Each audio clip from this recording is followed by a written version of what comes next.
பாரதத்தின் சொந்தங்களுக்கு வணக்கம். இந்தியாவில் வேலையில்லா திண்டாட்டம் அதிகமாக இருக்குது. இங்கே படித்த இளைஞர்களுக்கு சரியான வேலை வாய்ப்பு இல்லை. இப்படி ஒரு குற்றச்சாட்டை நரேந்திர மோடி அவர்களோட அரசாங்கத்து மேலே காங்கிரஸ் கட்சி திரும்ப திரும்ப சொல்லிட்டு இருக்காங்க.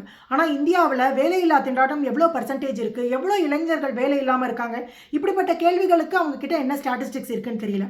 ஆனால் இங்கே ஸ்காட்ச் அப்படிங்கிற ஒரு நிறுவனம் ஒரு ரிப்போர்ட்டை வெளியிட்டிருக்காங்க. அந்த ரிப்போர்ட்டின் பேர் என்னன்னா மோடிநாமிக்ஸ் ஃப்ரம் 2014 to 2024.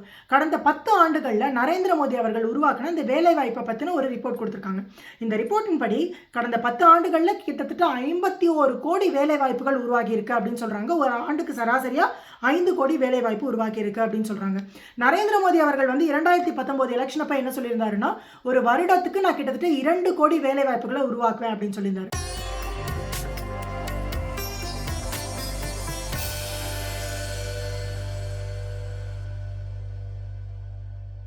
இந்த ரிப்போர்ட்டை யார் சப்மிட் பண்ணியிருக்காங்க அப்படின்னு பார்த்தீங்கன்னா சமீர் கோச்சர் அப்படிங்கிறவர். இவர் தான் இந்த ஸ்காட்ச் நிறுவனத்தினுடைய சிஇஓவாக இருக்காரு. இவர் யார் அப்படின்னு பார்த்தீங்கன்னா he is an expert on governance and inclusive growth அப்படின்னு போட்டிருக்கு.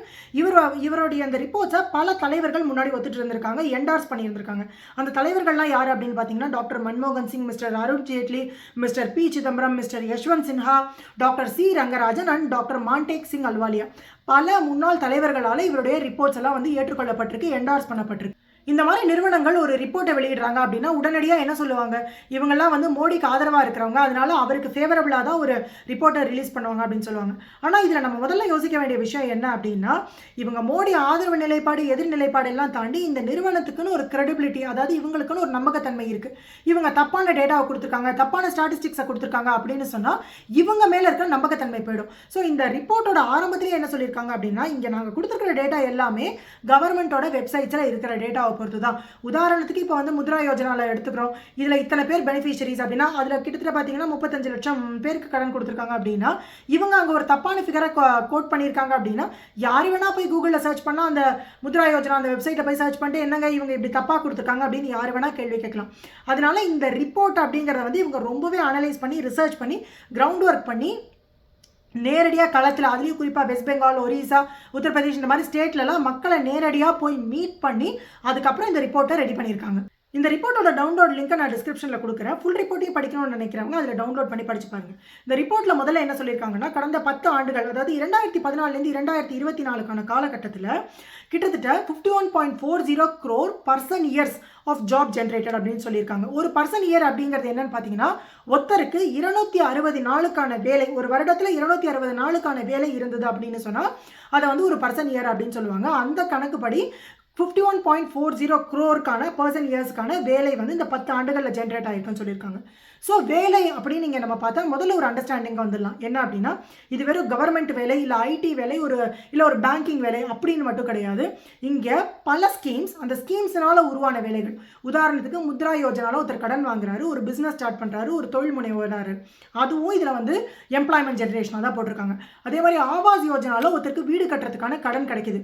ஸோ அந்த வீடு கட்டுறாரு இல்லையா, அந்த வீடு கட்டும்போது அதில் ஒரு 4 பேருக்கு வேலை கிடைக்கும்.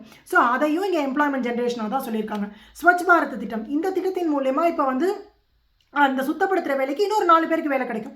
அதையும் இங்கே எம்ப்ளாய்மெண்ட்டாக தான் பார்த்துருக்காங்க. ஸ்வநிதி லோன்ஸ், அதாவது இந்த சிறு குறு அந்த தொழில் செய்கிறவங்களுக்காக, அந்த சாலையோர வியாபாரிகள், சிறு கடைகள் வச்சிருக்கிறவங்க, இவங்களுக்கு கொடுக்கப்பட்ட இந்த லோன்ஸ், இதன் மூலயமா அந்த ஏழை எளியவர்களுக்கு, அந்த சாதாரண வேலை செய்கிறவங்களுக்கு எம்ப்ளாய்மெண்ட் ஜென்ரேட் ஆகிருக்கு. அதையும் இங்கே எம்ப்ளாய்மெண்ட் ஜென்ரேஷனாக தான் பார்த்துருக்காங்க.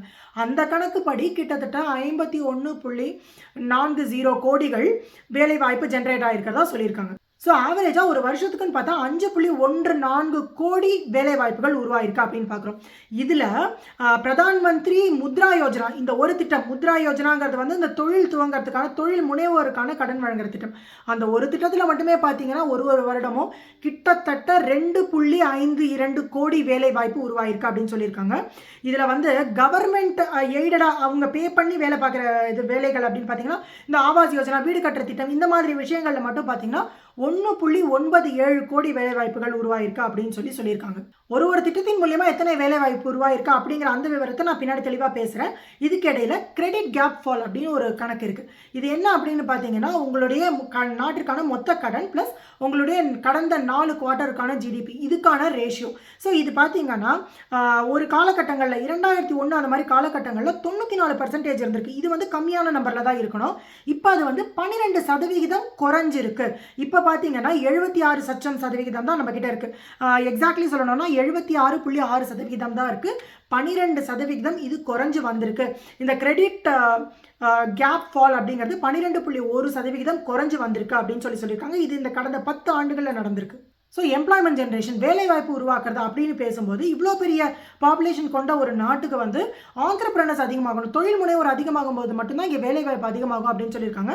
அதுக்காக சில பாலிசிஸ் சொல்லியிருக்காங்க. என்ன அப்படின்னா, கிரியேட்டிங் செல்ஃப் எம்ப்ளாய்மெண்ட், அதாவது சுய தொழில் செய்கிறவங்களை ஊக்குவிக்கிறது. இரண்டாவது வந்து கிரியேட்டிங் ஃப்ராக்ஷனல் எம்ப்ளாய்மெண்ட். மூணாவது வந்து using credit and financial inclusions as a tool for employment generation. அதாவது கிரெடிட் அண்ட் ஃபைனான்ஷியல் இன்ஸ்டிடியூஷன்ஸ்னால் என்னென்னா, இவங்களுக்கு தேவையான சிறு சிறு கடன் உதவிகள். இப்போ எல்லாருக்குமே பார்த்தீங்கன்னா, இப்போ ஒரு ஸ்வாநிதி லோனே எடுத்துக்கலாம்.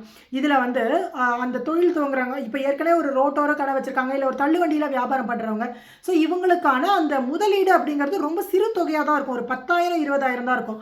ஆனால் அதை கூட அந்த மக்களால் அஃபோர்ட் பண்ண முடியாது. இப்போ அவங்க வந்து யார்கிட்டயாவது போய் கடன் வாங்கினாலும் கந்து வட்டியில் தான் வாங்க முடியும். இதை வந்து பேங்க்கெல்லாம் முன்னாடி இதுக்கு கடன் கொடுக்குற அந்த திட்டமெல்லாம் இல்லை. இப்போ எப்படி கொண்டு வந்திருக்காங்க அப்படின்னா, இந்த மாதிரி ரொம்ப சின்ன அந்த மைக்ரோ லோன்ஸ் அப்படிங்கிறத கூட வந்து பேங்க் நேரடியாக கொடுக்க முடியும். இவங்களுக்கு எந்த விதமான பிணையமும் இல்லாமல் பேங்க் கொடுக்க முடியும் அப்படிங்கிற மாதிரி மாற்றிருக்காங்க. ஸோ இதுதான் வந்து ஒரு ஃபைனான்ஷியல் இன்க்ளூசிவ்னஸ், எல்லாருக்குமான ஒரு பொருளாதாரம், எல்லாரையும் இந்த சிஸ்டம்குள்ளே கொண்டு வரதுக்கான ஒரு வழியாக இருக்கும் அப்படின்னு சொல்லியிருக்காங்க.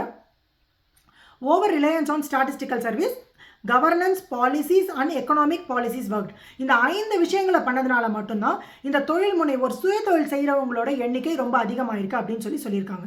இந்த மாதிரி இந்த எம்ப்ளாய்மெண்ட் ஜென்ரேஷன் எவ்வளோ ஆயிருக்கு அப்படிங்கிறத புரிஞ்சுக்கிறதுக்காக இவங்க கிரவுண்ட் லெவலில் போய் மக்கள்கிட்ட நேரடியாக பேசி சர்வே நடத்திருக்காங்க. அதில் இவங்க சொல்கிறது என்ன அப்படின்னு சொன்னால், ஒரு லோன் அக்கௌண்ட் யாராவது ஒருத்தர் ஒரு முத்ரா யோஜனாவோ இல்லை ஒரு ஸ்டாண்டப் இந்தியாவோ இல்லை ஒரு மேக் இன் இந்தியா திட்டத்தின் கீழே ஒரு கடன் வாங்கியிருக்காங்கன்னா ஆவரேஜாக 6.6 பேருக்கான வேலை கிடச்சிருக்கு. ஸோ இப்படி பார்த்தீங்கன்னா, ஒரு 10 பேர் கடன் வாங்கியிருக்காங்கன்னா 66 பேருக்கு வேலை கொடுத்துருக்காங்க. ஸோ இதில் ஒருத்தர் வந்து முத்ராவில் ரொம்ப அதிகமாக லோன் வாங்கியிருப்பாரு, அவர் 100 பேரை எம்ப்ளாய் பண்ணியிருப்பாரு. இன்னொருத்தர் பார்த்தீங்கன்னா கொஞ்சம் கம்மியாக கடன் வாங்கினவர், அவர் வந்து ஒரு 4 பேரை வச்சு ஒரு சிறு தொழில் பண்ணுவார். பட் ஆன் அன் ஆவரேஜ் ஒரு கடன் அக்கௌண்ட்டுக்கு கிட்டத்தட்ட 6.6 பேருக்கான வேலைவாய்ப்பு உருவாகியிருக்கு அப்படின்னு சொல்லியிருக்காரு.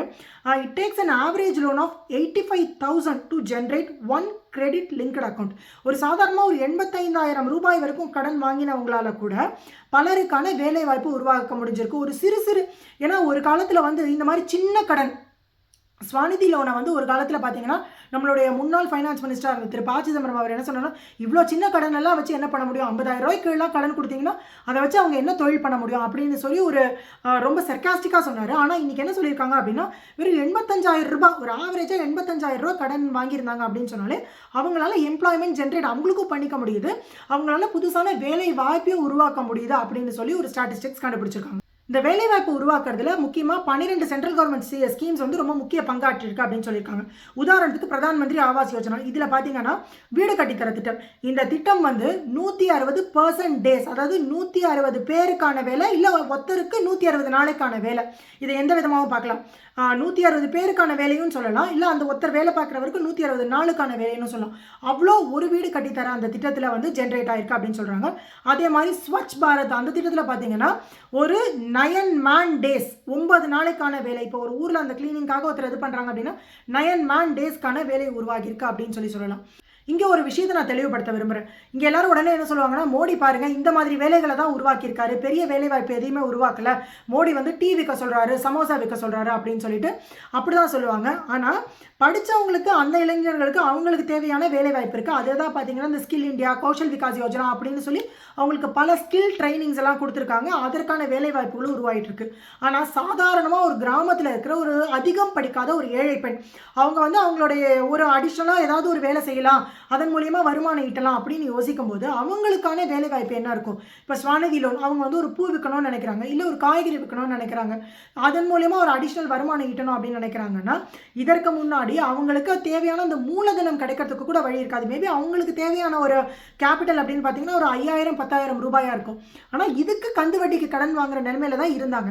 ஆனால் இன்னைக்கு அதை லீகலைஸ் பண்ணி பேங்க்ல போய் அவங்க ரைட் ராயலா நான் வந்து இந்த திட்டத்தின் கீழே கடன் வாங்க வந்திருக்கேன், இதில் வந்து நீங்கள் எனக்கு கடன் கொடுங்க அப்படின்னு சொல்லி இவங்க பேங்க்கை போய் கேட்க முடியும். பேங்க்லேருந்து இவங்க நேரடியாக கடன் பெற முடியும். இவங்க இந்த தவணையை ஒழுங்காக செலுத்தினாங்க அப்படின்னா, எனக்கு தெரிஞ்ச இந்த ஸ்வாநிதி லோனில் முதல் தவணையாக 10,000 ரூபா, இவங்க அதை காலத்தில் ஒழுங்காக செலுத்திட்டாங்கன்னா அப்புறம் 20,000 ரூபா, அப்புறம் 50,000 ரூபா வரைக்கும் அவங்களுக்கு கொடுக்குறாங்க.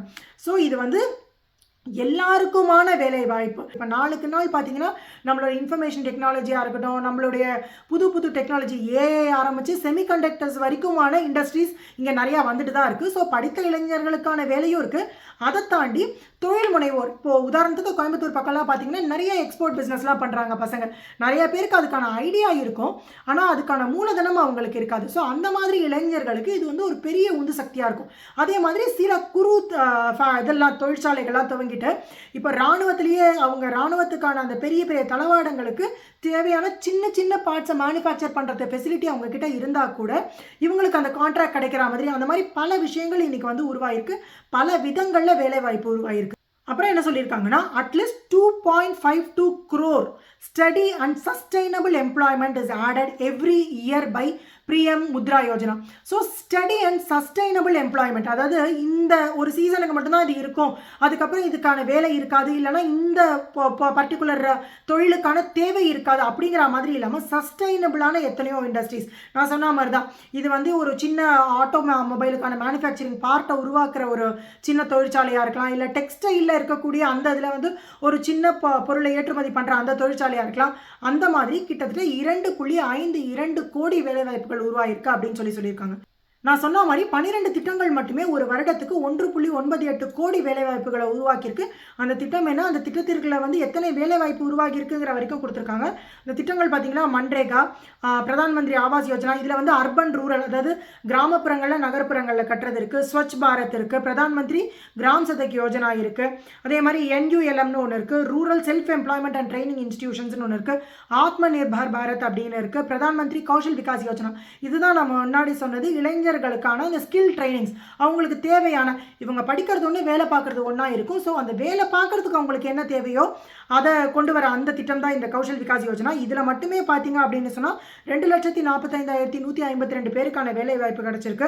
அப்புறம் Pradhan Mantri employment generation program, இந்த எம்ப்ளாய்மெண்ட் ஜென்ரேஷன் ப்ரோக்ராமில் தான் பார்த்தீங்கன்னா காஷ்மீரில் இருக்கக்கூடிய ஒரு இளைஞர் வந்து ஒரு தேனீ பண்ணை ஆரம்பித்து ஒரு முதல்ல 2 டப்பாக்களில் மட்டுமே தேனி வளர்த்து இன்றைக்கி வந்து கிட்டத்தட்ட 500 பேருக்கு வேலை கொடுக்கக்கூடிய ஒரு பெரிய இண்டஸ்ட்ரியாக மாற்றிருக்காரு. சில காலம் முன்னாடி நம்மளுடைய பாரத பிரதமர் காஷ்மீர் போயிருக்கும் போது அந்த இளைஞரை பார்த்து அவரோட செல்ஃபிலாம் எடுத்துக்கிட்டாரு.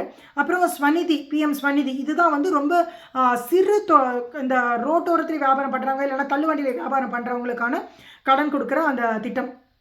ஸோ ஓவராலாக பார்த்தீங்கன்னா 1,97,96,066 வேலை வாய்ப்புகள் உருவாயிருக்கு அப்படிங்கிறத ஸ்டாட்டிஸ்டிக்ஸோட சொல்லியிருக்காங்க. உங்களுக்கும் நேரம் கிடைச்சா இந்த ரிப்போர்ட்டை முழுசாக படிச்சு பாருங்க.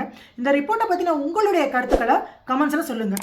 ஆக்கப்பூர்வமான விஷயங்களை பேசி நல்ல மாற்றங்களை கொண்டு வருவோம். நன்றி, வணக்கம், ஜெய்ஹிந்த்.